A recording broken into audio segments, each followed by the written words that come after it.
So this is a popular question I get. Harley, you don't know what you're talking about. You know, my blah blah blah eats Big Macs and he's lean as and eats like steak for breakfast and that and they're lean as. How do you explain that? And I'm like, well, let me guess, they're 18. Because when I was 18, I was eating Big Macs too, and I was pretty slim and pretty lean. But I was sick as fuck. I had no fucking energy, and I was addicted to stimulants, and that's just the reality of it. So, and I was fucking depressed as shit, and I just didn't have the energy, man. But I was slim. So, yes, if you starve yourself and eat shit and run on caffeine, you can do a bit and be slim, but long term is what we're looking at. There's always going to be the exception in the short term, but long term we don't have exceptions because all the people I know now who ate junk food back in the day, they're all fat now. They're all fucking fat. And they're all, and it doesn't make them bad people. I'm just saying that if you eat junk long term, eventually it's going to catch up with you. It's either going to give you a heart attack if you're one of those people smoking cigarettes and you can, all that vegan stuff's a load of shit. I fucking drink and smoke it. And you'd be one of those people, you know. Oh, I've never been sick in a day in my life. Drop dead, heart attack, done, finished. So that's just the reality of it. But if we look at the long-term paleoprimal authors, we'll see the majority of them are overweight. Doesn't make them bad people, but they definitely are overweight, aren't they? I've mentioned there's plenty of names out there you can mention. There's so many now.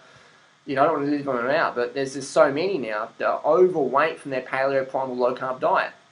And they're writing a book like Eat More Fat, Get Slim or something like that. It's like, well, you're fat though. How to eat fat, get fat. Yeah, that should be the title of the book. Go to Barnes & Noble with a pen and just cross it out and go, yeah, eat fat, get fat. And then slip an update of the person's photo in the book. Be like a software update, pun intended. So we all know people who eat shit and they're slim, but once they stop doing sport or they get an injury, they blow the fuck out, and then they do this crash intermittent fasting binge purge cycle back to try and get lean again. So I know plenty of people who, I can just train it off. I was there myself. I said, I can just train it off, but then I'd feel shit. My Crohn's disease got worse and worse, and eventually I had to say, well, fuck. Now I've got chronic fatigue, I have to look at my diet. The paleo diet didn't work for me, the primal diet didn't work for me, the low carb diet didn't work for me. I had to wake the fuck up and say, alright, what's going to work? Real foods, healthy foods, plant foods, low fat, high carb, makes sense. All the long-lived cultures, slim cultures, high carb, low fat. And the vegan thing, that just makes sense as well, because when I rode past a dead kangaroo on the highway, it stunk of shit, maggots and disgust, and I said, I don't want to eat that, so I want to eat plants, thank you very much. So just common sense, real food, eat real food, people. Whole foods, plant foods, fruits and vegetables are good for you. And yeah, you're going to see people who, in the short term, are doing well, but you don't see how fucking psycho they are. You don't see how drug addicted they are. You don't see how caffeine addicted they are. You don't see how they behave outside of the whatever, you know.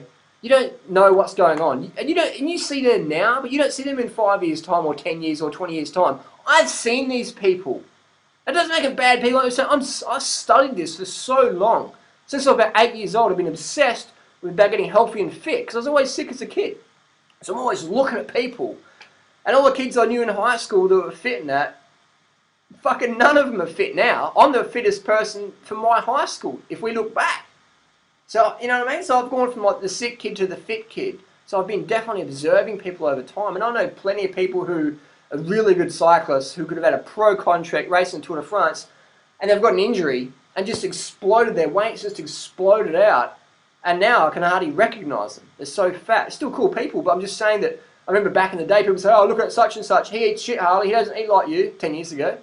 And I'm like, well, you know, let's see what happens later on. And then we've seen what happened later on, 10 years down the track or 7 years down the track, these people have gotten almost obese. But my friend isn't there to see that now, you know, because my friend's doing something else. You know what I mean? Does that make sense? Like, you have an example there, you're having a conversation with someone and they say, look at that tree over there. That tree's, you know, such and such tall. That's all that's going to happen to it. But then they don't come back 5 years' time and see the tree's grown that big or the person's grown that big. They don't see that. They just have this little snapshot. They don't look at the bigger picture. So always look at the bigger picture, and you'll never ever meet anyone. You know, all these people, oh, I've got a partner, he just eats whatever and he's always slim.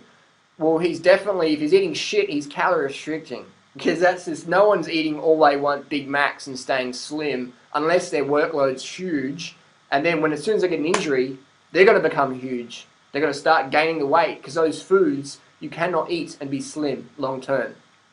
unless you have an extreme caloric expenditure. But again, like I said, you will eventually burn out, just as I did. I burnt out in the paleo diet, the primal diet. I burnt out on that thing. And yeah, I was slim for a little bit, man, but I was constipated as fuck, and I was moody as fuck, and I was just like, caffeine, caffeine, caffeine, caffeine. So you will burn out. It's like riding your bicycle down the street with no hands. It's like driving your car at 300k an hour when you're 17 years old, and all your mates see you, you're driving past in your Series 3 RX-7 20 twin turbo, whatever, and all your mates go, oh wow, that was really cool, you know. And then you fucking go in the corner and you crash it, you ride it off, but no one sees it.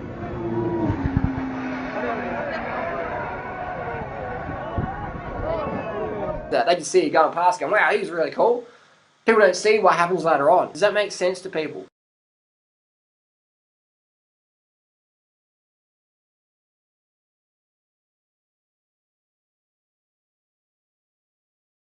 Bottom line is there's no shortcut. There's no exceptions. There's no like, oh, well, I know someone who does that. It's like, there's no exceptions, man. There's like, people live a lesser quality life if they live on less quality foods. It's just how it is. Relevant to their own individual potential. That's just how it is. Like, you're always going to have people out there who will make you feel like, what's the word, you know, you might get disillusioned or whatever. But you got to look at the long term. You got to look at the garden long term. So many people are this like, you know, just real right now, here in the present. That's good, but it's good to have that forecast attitude. You know what I mean? Like, because so many people go out there and go, oh wow, look, it's all sunny today. I can just take my shirt off and it's all sunny. And they come home sunburned. They don't have the long term. They go, oh, my skin's fine now. And they get sizzled when they get home. Or they go out for a bike ride and they go, oh, the sun's pretty good today. Like, you know, it's not going to rain. And they go out and get hypothermia because the storm came in over the mountains. They didn't check the radar. They didn't check the bureau. They didn't look at the long-term forecast. They didn't look at the people eating that diet long-term. Look at all the high-carb, low-fat vegan people. They're always slim. No exceptions. Post who's fat on this lifestyle long-term. Doesn't matter how fit they are. There's no one fat long-term. Post down below. There's no exceptions. There's no exceptions. I've studied this a lot, man. There's no exceptions. It's just how it is. It's like there's no exceptions in the Tour de France of people who can go up a hill when they look heavy. There's no exceptions. And there's no like fat guy. Oh, he's the fat guy in the Tour de France because he's just fat, but that's just, you know, his genetics. It's like, no. That's just how it is. Everyone's slim on that lifestyle.